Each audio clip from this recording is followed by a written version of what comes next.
Huwag po kayong manahimik o magdalawang isip. Kung may alam kayong katiwalian o reklamo, ipaalam ninyo sa sumbungan ng hotline, sa sumbungan ng hotline, sa sumbungan ng hotline, ng sumbungan ng bayan. Narito po ang aming hotline. Excuse me po. Taong tinatawag ako. Kayo na ako mausap dito, ha? Nakakapikon to, hindi ko maintindihan eh, ha? Ha? Kakagalit na galit panggawa o galit gitna pa lang ng Mayo. Sabi sa inyo magulong kausap yan eh!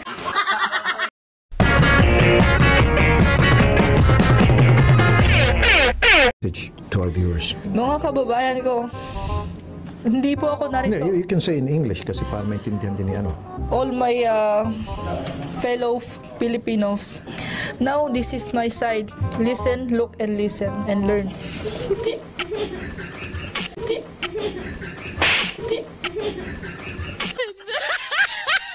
Nitong si Dr. Mendez na ipinost ni Mr. Eusebio matapos ngayong maganap yung sa enkwentro ni Dr. Mendez. Anong number ng boss mo? Anong number ng boss mo? Bakit mo ba akong tanungin? Bastos ka! Paano masabi? Dumi-dumi mo! Hindi mo na makikita sa sarili yung pangangatawan ng tao sa mukha ng tao. So, magbabago rin po ako, kaya lang hindi po siya ngayon. Kailan? Baka bukas, sa makala.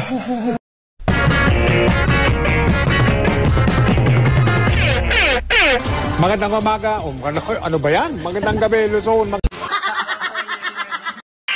Dahil po sa nakatakdang pagpapatupad ng price ceiling o limit sa presyo ng manok at baboy sa Lunes na po yan, posibleng magdeklara ng pork holiday o hindi mo na magtitinda yung mga baboy. Hindi mo na magtitinda yung mga baboy. Hindi mo na magtitinda yung mga baboy. Oo, yung mga meat dealer. Yung baboy.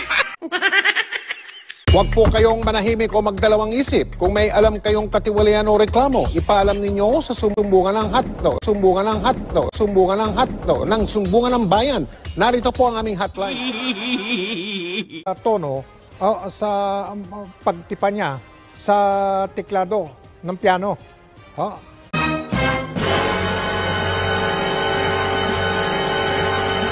Pero dahil po sa pandemya, napilitang tumigil ang pianistang kilala sa tawag na si Tito Bong.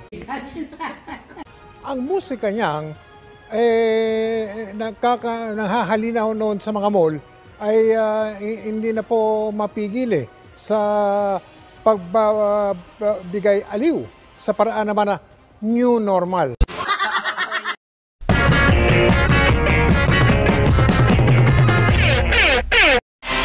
Meron pong mga taong tinatawag ako. Huwag po kayong manahimik o magdalawang isip. Kung may alam kayong katiwalian o reklamo, ipaalam ninyo sa sumbungan ng hotline, ng sumbungan ng bayan. Narito po ang aming hotline. Sakaling manalo man, hindi ho ba, no? Sakaling manalo man, hindi ho ba, no? Sa mga uuwi bukas galing sa long weekend, Ate B. Di ba nanalo, tuwang-tuwa kayo. Naku, magpakarga na po kayo dahil may pagtaas na naman sa presyo ng petrolyo sa susunod na linggo. Maglalaro po sa 90 hanggang 1 Gs. Good luck naman. Kada litro ang dagdag sa gasolina. Sa diesel naman, 55 hanggang 75 centavos kada litro ang itataas. Pati kerosene po magmamahal din ng 45 hanggang 55 centavos kada litro. Lahat po dagdag. Eh, ganyan talaga. Tiis-tiis. Ibig din namang nagtapos ang prayer march sa Maynila na yan, pero bago nagwakas, sari-sari muna eksenang nasaksihan sa pagitan ng mga pulis at mga ralista. At live... Igan, pasado alas 8 ng tahimik na mag-disperse ang mga ralista sa San Sebastian. Ngunit matapos ang ilang negosyasyon, ito ay matapos na nag-disperse sila. Pagkatapos ito, hindi na sila nag-away sa silang simula. Pagkatapos ito ay nagkaroon sila ng pag-aaway na sa simula.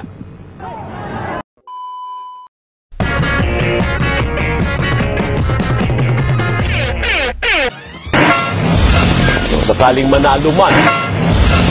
Sakaling manalo man. Kay Melissa Garcia na Excuse me po. Nakita natin yung pagdagsari ng mga tae. Pagdagsari ng mga tayo. Sorry po, ng mga tao. Kaya may Christmas tree na. Dami pang mga ano dyan, ha? Anong tawag doon, Mike? Yung nakasabit? Mga nakasabit. Nakasabit. Candy cane. Mula sa tahanan ng katotohanan. Mula sa tahanan ng katotohanan. Ako po si Mel Tiangco. Ako po si Mike Enriquez po ako. Si Mel, ha? Ako po si Mike Enriquez po. Live lang ito sa... Ako si Michael Adenio.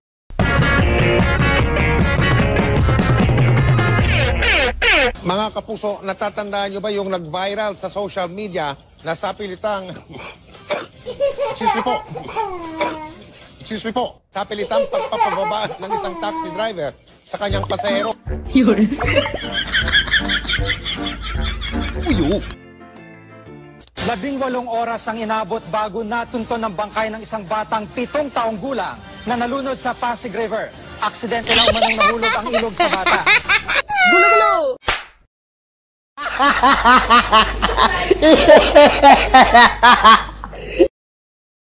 Huwag po kayong manahimik o magdalawang isip. Kung may alam kayong katiwalian o reklamo, ipaalam ninyo sa sumbungan ng hotdog. Paalam ninyo sa sumbungan ng hotdog. Paalam ninyo sa sumbungan ng hotdog.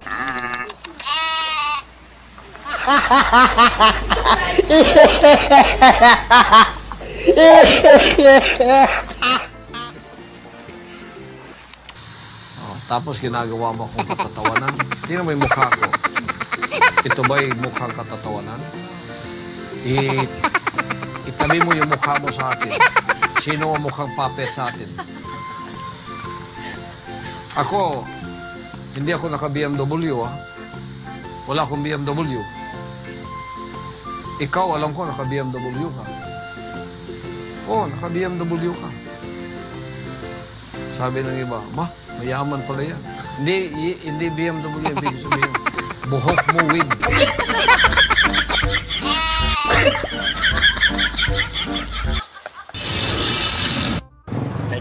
Nagkabangga po yung truck sa tao. Ayun, nabangga po ng tao yung truck. Ayun, nabangga po yung truck. Nakabangga po yung driver. Tao. Gulo-gulo! Gulo-gulo! Gulo-gulo! Karumal-dumal ang sinapit ng kapitan ng isang barangay sa lungsod ng Manila. Natagpuan siyang patay sa San Mateo, Rizal. Excuse me po.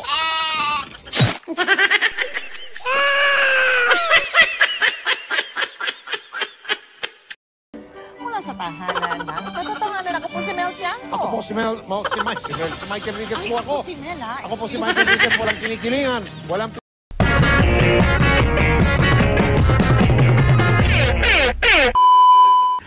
Sa kasalukuyan po, ayon sa Pag-asa, wala po silang namomonitor na sama ng loob o sama ng... Mula rito sa San Juan, Bam Alegre, buong puso para sa Pilipino. Baka kadalo ba si Mayor Zamora ganung na COVID-19 din ito?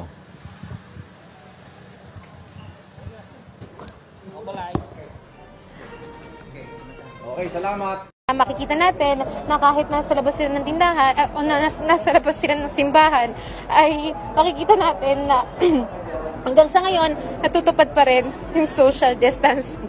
At yun na muna ang latest.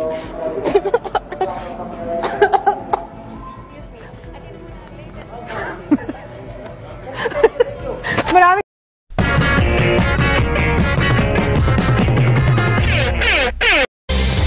Ilang araw bago magpasko, tumaas na ang presyo ng hamon at mga produktong... Nakakain ng hamon.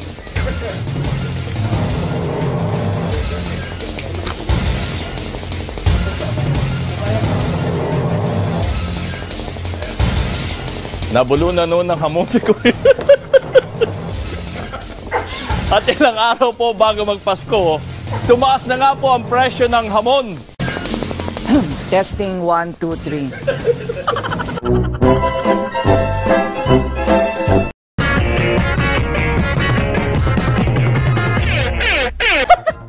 At yun yung mga chika ko this Thursday night. Ako po, si Iya Arellano. Miss Mel, Sir Mike, Adam. Talaga. O, alisin mo na maskara mo.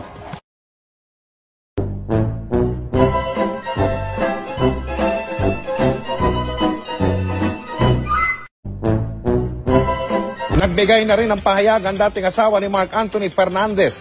Ayon kay Melissa Garcia na Excuse me po. Excuse me po. Excuse me po. Nananatili ang galang niya sa akto sa kabila ng nangyari. Sa isang Facebook post, sinabi ni Melissa na Excuse me po ulit. Excuse me po ulit. Kapuso, bumalik na po sa unang pwesto sa mga kandidato sa pagkapresidente si Vice Presidente George Barbinay. Yan po ay sa bagong survey, excuse me po, ng Pulse Asia sa pagkapresidente, sa pagkapangulo. Excuse me po, excuse me po, excuse me po, ng Pulse Asia.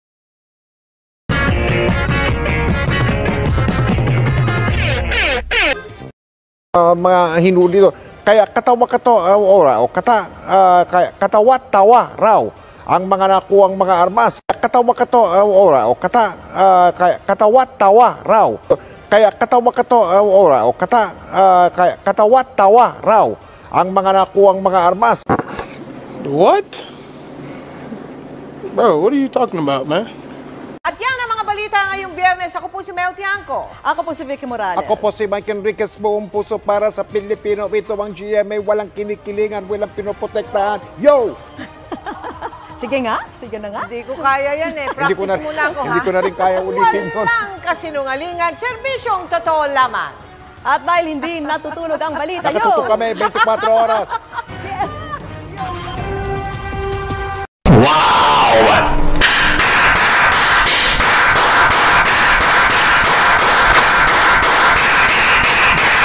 Sa susunod na buwan nga, baka raw mag-red alert na. Sa pagdinig ng Senado kanina, sinilip din ang nasa 1 bilyong pisong ginastos ng National Grid Corporation of Development matapos ang nangyaring pagsabog nung nakalipas na Huwebes.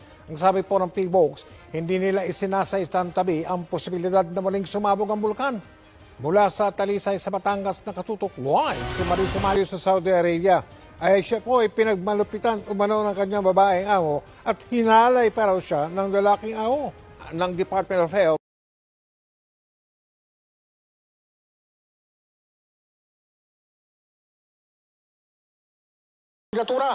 Kanya-kanya pa rin silang, excuse me po, kanya-kanya pa rin silang kasanang programa. Nagdulot pa sila, excuse me po ulit, nagdulot pa sila ng traffic. Nakatutok live si JP Soriano.